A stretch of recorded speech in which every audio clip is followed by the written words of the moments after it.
told her about my virginity, if I must say, the next day. Really? Because, yes, Oh, because snap. I You weren't trusted her. scared. That's how she was. She I was love that. welcoming like that. And although back then I was like, I wanted a stern mother, Yeah. and I felt like she didn't teach me as much as the other girl's mom did, but she did. She taught me kindness. She taught me to be brave. She taught me to give people chances.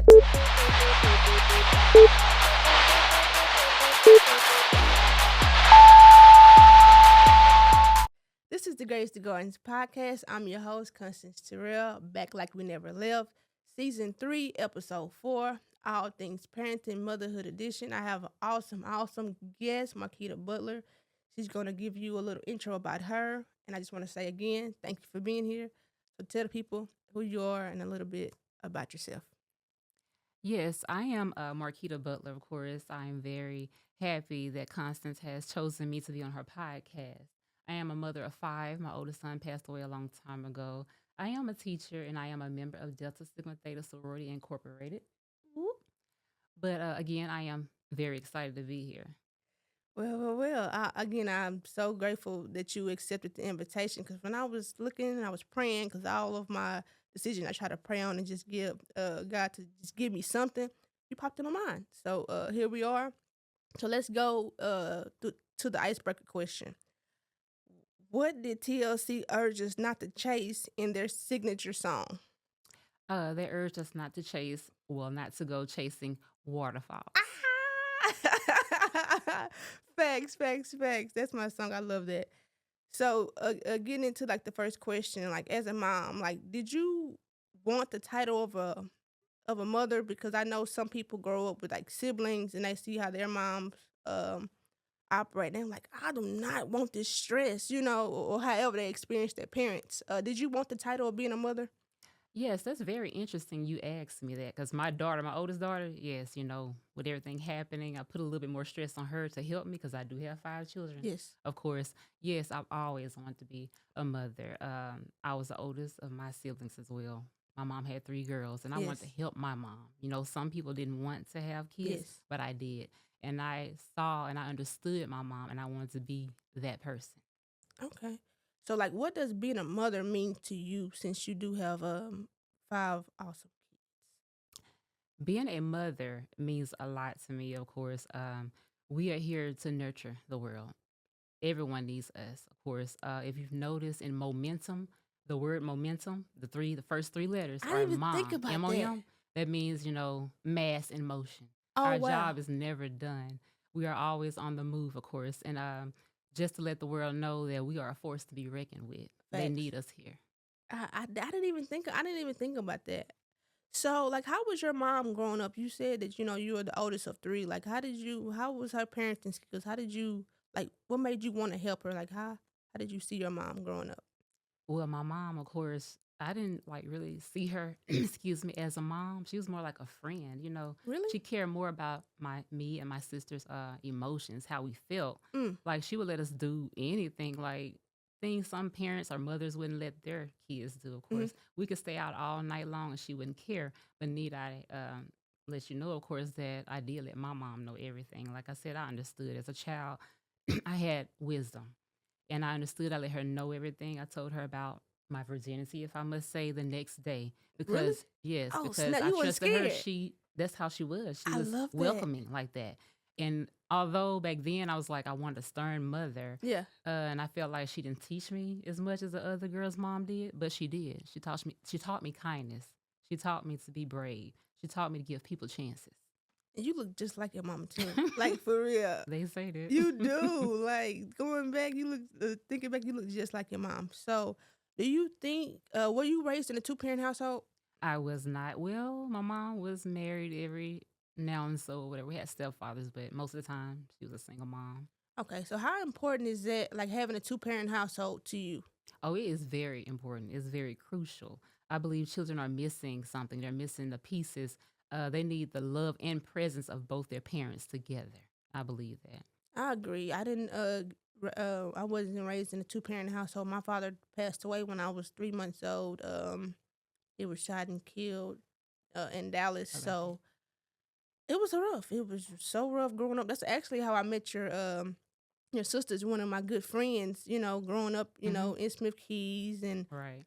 Struggleville. a struck girl, the ghetto. And I just thank God. I really thank God for everything I experienced from my mom struggling and all of the things. But I do agree with you with that being said that children need a two-parent household because if I would have had my daddy, man, it would have been so much. Mhm. Or if my mama would have been like stronger, Mhm. I feel like I would have turned out, different. Not better, but different. So, growing up, what did your village look like? Because you said your mom was kind of blah, blah, lenient. So what did your village look like? Did you have uncles? Did you have aunties? Like, who helped y'all? Yes, of course. I had family members, and then also those who on the outside, not family members. Back then versus now is a little different. They don't Yeah, want the village to you be hear included. me? Come But I on. had security, wisdom, Okay, and of course, I knew I was going places because each corner I hit, I had someone watching me. come on. I had someone giving me advice. I had someone rooting for me. And if I Favor. got off the path, of Yeah, course, they redirected me. yeah, Either they whooped me and told my mama or whoever the case may be, yeah. which I never had to get a whooping because I was a good girl. Or I was receiving a sermon or some money to go to the store Yeah, because they knew they we hanging trusted you. out. Oh, yeah, this baby needs some water or something. It's just, I was grateful. I am grateful to have people in my life like that and my family as well. I feel like that too. Looking back, I know God had His hand on me, and He still has His hand on me because I had teachers, I had mentors, I Right. had women that just seemed seemed like they came from nowhere to just come and help coddle me because of what they seen inside of That's me, God. the potential and the Right. purpose to help push. So I'm grateful. My village was great. So you said you are a member of the Delta Sigma. I don't want to mess it up. Delta Sigma Theta Sorority Incorporated. Yes, Listen, ma'am. I love that. How long have you been in the sorority? Ooh, 14 years. It was April 21st. I celebrated at home because I rarely go anywhere. But yes, ma'am. 14 years, April 21st of this year. Okay, so what made you choose them? Like, how did has being in that sorority shaped your womanhood and your mother hood? Let's go back to why I chose that. Of course, I was a little girl, maybe 5 years old, maybe six in 1988 or 1989, Okay. a little bit around that time. Of course, when Spike Lee's movie School Days came out, Oh yeah, believe Tisha it or Campbell. not, my mom and dad we went to that movie, of course. And to go back a little bit, I used to want long hair. You see, I have curly hair, natural hair, Mm-hmm. and then a dark complexion. So back then, we wanted to be more like white people, long hair. I used to put shirts on my head. But when I watched that movie, there was a scene, a dance scene at Riri's place, of course. You had the wannabes who had long hair. They Mm-hmm. were in silver.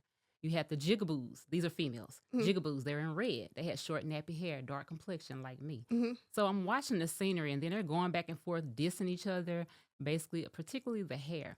But something stood out with the jigaboos to me. And I'm like, hold up. I no longer want longer hair. I don't care about being that wannabe. Okay. I see me up there. Yeah.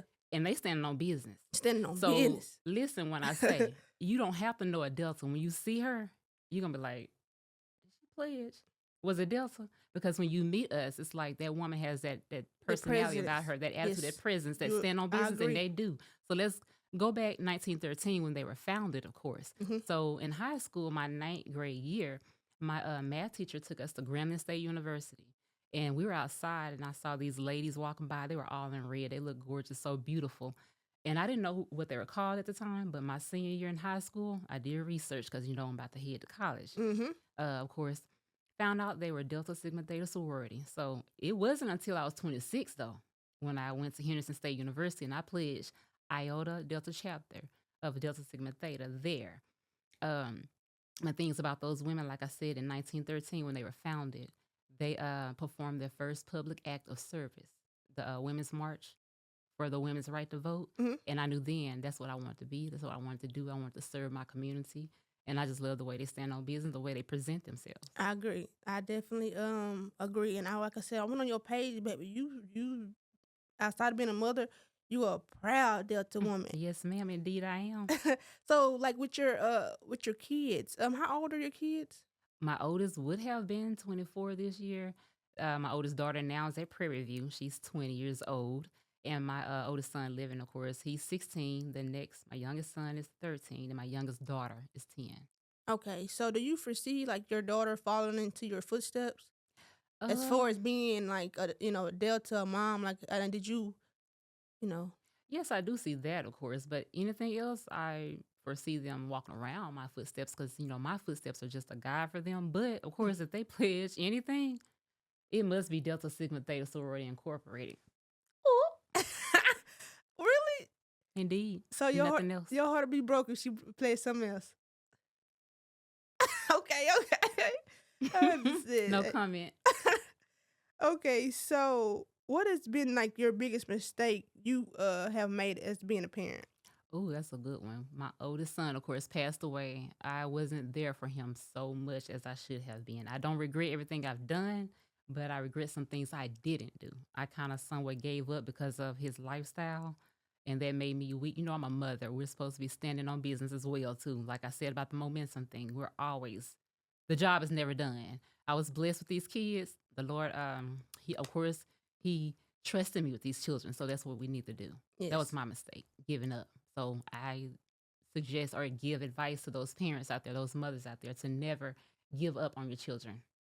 Yeah, and that's really sad because I'm sitting here with you, but I'm actually grieving. My cousin got murdered last night. Oh, Um and everything's under investigation. So he was 21 years old, and it's so not as a parent, but as a family member to somebody that was taken way too soon, in my opinion. yes. So what is one of the joys of being a parent? One. Well, I'll take that joy. My children entertain me. They Yeah, make me happy. I love being happy, and they're just funny, whether good or bad. Children are funny, yeah. and that makes me happy. That makes me younger, of course. So you a teacher? Yes, I am. So like, how did you like get into like wanting to be a teacher and a counselor? Like, was it like your upbringing? Like, what made you say, "Hey, I want to be a teacher"? That goes back to me helping my mom with my sisters and my cousins as well. I used to babysit children when I was in school. Of course, I love children. I think the teaching, it really chose me because, Really? like I said, I love children. I wanted 10 kids, to be honest with you, but of course, my husband passed away, and I had five. 10? Yes, I love children. We are there. Well, our children are our future, and my purpose is to train a child in the way they should go. Each one Come on, should reach one Proverbs. and teach one, of course. And that's what Proverbs. I'm here for.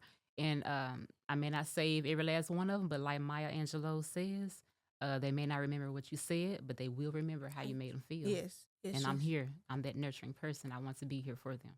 Okay. So, getting into one of the hardest questions that I even had to ask, like, you lost your son and your husband. Like, walk us through that grief. If you want to, give a little backstory or whatever you feel comfortable with Mhm. expressing about your son and your husband, because that was like boom, boom. Yes, it was. So really, it took a long while before I was able to grieve my husband because He passed away first. yes, my husband did pass away Okay. first. I was 6 months pregnant with my youngest daughter, of Okay. course. Before he passed away, we were living life, of course. You know how that can go. Infidelity, of course, on his end, of course. But, I looked over that. I was that wife, of course. I said I was going to do something, I did it. But when he passed away, of course, I mean, it hurt me, but not that much because I'm a woman of God. I prepare for things like this because of his lifestyle. I Oh, already knew things could happen, okay. even Okay. with my son. I'm praying, Lord, to bless them, to protect them, but I know it all boils down to me because I got more children, here, and I have to be strong for them. Mm-hmm. So when he passed away, of course, I was hurt, but it was more like the people around that really just kind of made me break down, and I even lost myself for a while. But again, a woman who prays and other people praying for me, the Lord is always keeping me. So I'm not worried about no one else keeping me because I'm trying to be here for the ones who are here and then people who are coming, of course, like my future husband possibility as well. Because my husband did teach me a lot, my late husband, that is. So, like I said, with that, I'm just moving on. I'm better now. I'm in a better space. Even with my son, when my son passed away, I think my husband's passing was like preparation for that because I wasn't that hurt or whatever because I understood that we're all going to pass one day. It's just that I always believe people around you should be more supporting and more loving. But death, it happens every day, and I just prepare, or I, ask God to prepare me for that. So do you feel like you receive that support and that love and that camaraderie when, either both your husband and your son passed away? Do you feel like you got that support from family and friends? From some I did. I've got it from some people I didn't expect it to get it from. And I will be real and honest. My family and his family, I didn't get that support from the beginning, except my mother, of course. My mom is always going to be there. She always listens. She doesn't say much. She just listens. She Yeah. just takes it in. And that's what I wanted from some people, of course. It was like, I don't want to say it was my time, but it was my husband, my son. And you know how people can change that up and Make make it that about about them. them. Yeah. So some That's people that so I didn't, right. right. Some people I didn't expect it from, outsiders, you would say. Yes. I would like to shout out to Melanie Green. Yes, that's my sister forever. She's my god sister. I shout She out helped me, and to she's here now. She still helps me. I shout out to Melody Green because we all need that just help. Right. And like you said, you a teacher, each one a teacher one. So Mhm. how did that like affect your household? Like losing like your husband first and then your son. Like how did that affect your household? And again, I'll be honest, because even from my end, if I was affected, my children, that's why I love them. They understood me. They took a lot because I was a little bit cuckoo for a while. I understand. Oh, For a while. let me say this too. This platform is the acronym HOT, honest, open, and Hmm. transparent, and no judgment zone. So Yes. feel free to say as much as you feel comfortable as. But you said that your kids held you up, Hmm. held you down. Yes, they did. They took a lot. I mean, they're the most valuable players here. Oh, MVPs. That's why, yes, that's why when you ask me what one joy, one. Yeah. But some children, they don't like their parents after a while. They want to get away from, but no, my oldest daughter, shout out to Keonis Butler, my baby. I love her. Man, just hearing you talk about your kids and the strength that you have is really empowering to me because my mom is in the hospital right now. She's in Oh. ICU, and I don't know how things are gonna go. And I'm really sad. I am sad, but listening to you, it makes sense as to why we are here. Why I chose you to draw from Right. your well. And I again thank you for that because Mother's Day is what, tomorrow? Yes, it is. Yes, And it is. And I I'm appreciate you for contacting me. I'm so sorry. no, I'm so like full right now. I'm trying not to cry. I'm trying not Well, to I'm going to cry. I'm a crybaby. listen. Hey, oh my God, because I'm so full. My mom is my hero. We did not have the best relationship growing up. I feel like she failed me in some areas, Yeah. but at the end of the day, I'm to honor her. I am to love her through all the dysfunction, through all of the hurt, and get through the bitterness, the Right. everything, and just push forward. Cause she is disabled, and I take care of her full time, no help, no help. Um, so that just wears on me. So like again, just sitting here doing this Mother's Day special. I'm just thankful to God for a sound mind. Right. Oh God, I And you thank. were chosen. So, I mean, you know how but they say sometimes the ones who get mistreated are the ones who end up taking care of them. Yeah. I'm telling you, I'm telling you, I'm telling you. That's straight facts. But So she knew who you were from the jump. She knew you would do that. did she? They try. I Did think she? I some don't think people are she saw harder, me. but I don't know. Maybe she did though. You just had to. 'Cause she was so mean. I mean, but that's the thing though. She just had so much pride in it that was in her, and she couldn't work around that. But she had a baby. The Lord blessed her with you. Yeah, That's what I'm, you're I'm there the for. oldest of Yes. twin boys, and I said they was an accident. I wasn't even supposed Hmm. to be here. I remember this. Yes. Oh my gosh. So not gonna keep you too much longer. Wrapping up. Like the last question is like, what is one of your outside of losing your son? What is one of your craziest parenting stories? Ooh, yes, I feel like super mom. So one day, of course, both my boys had a football game. I'm watching my youngest play, and then my oldest calls from the locker room. Mama, go home and get my compression shirt and socks out the dryer. I'm trying to watch my baby play. So I leave, rushing. I'm speeding. Yeah, I was speeding. Get home, and then I make it back. And my youngest son like, Mama, you see that touchdown? I didn't want to lie. So I said, no, I didn't see it. And I explained why. He's like, look, you always trying to run to his rescue, my son's rescue, because he and my oldest daughter, they think I favor him, the other child, more. I'm like, no, I do not. I do both you the same, but I just let him vent. I let him have it. Yeah. I had no energy. I'm rushing. Like I said, Yeah. I feel like super Speed. mom. But the thing is, I'm trying to be at more than one place at one time or whatever. And that's what we're here for. Like I said about the momentum, of course. That's just in me to do. And sometimes, like I said, I complain about it. But I thank God I have those kids. I thank God He chose me to have all those children and everything that happened to me. I thank God for Cause I that. didn't even know you had 5 kids. Hmm. I don't know how many kids that I thought you had, but I didn't know it was 5, you know? I know that they are well taken care of, well groomed, and well respected because the kind of caliber woman you are. But man, you are super mom. So you didn't make it back to the football game. I made it back, but I missed it. It was over. I'm like, really? But it's fine. It's fine. Because I would have done the same thing for him. I made it So back. how do you deal with like that favoritism? Was it like, you know, in the house? Cause I felt that way too. I'm like my mama favored my brothers, and here I am, you know, XYZ. Like, That goes back to her knowing you are wise and strong. yeah, You didn't need it. They needed it more. yeah. That's what I was trying to explain to them about my children. Of course, naming my children Jaden, Keonese, Dason, Chafel, and Charity. Dason is the one they say I favor. I had postpartum depression with him. That Mm, baby never cried. You know when that diaper need to be changed and I need a bottle, he never cried. really? I'm for real. And I had postpartum depression during that time. He never cried. And it's like, and now, even now, my baby, he does not like to upset me. When I get Mm, upset, he'll come back and rub on me. yeah, Most kids are like, oh, she make me sick or whatever the case may be. Nah, mama, you all right? I don't want you mad at me. And even at school, if it's coaches or whoever, his teachers or whatever, try to say they're going to call, please don't. yeah. My baby wants to make sure I'm proud. He takes care of me as well, too. Even when he get a little change, sometimes he'll Yeah. try to give me some change, $5 or whatever the case may Oh, be. My oldest daughter does the same thing, too. I love that But for yes, you. So, what is a gem that you can give to a mother? It's a 3-part question. Give to a mother that's expecting, and a mother that has lost a child. And I think those 2 questions are meaty enough. there's so many I can give her, but I would like to give her patience. A Mm, lot of us are wanting things to happen right then, right now. microwave. Someone who's expecting, of course, you're gonna have a lot of troubles ahead of you. But again, we're mothers. We're here. It never ends. As long as you have children, even when they're grown, Yeah. we're here for them. Never give up on them. Stick with them and have patience. Some people are experiencing, some women are experiencing suicidal thoughts right now Yes, ma'am. because they feel like they're tired.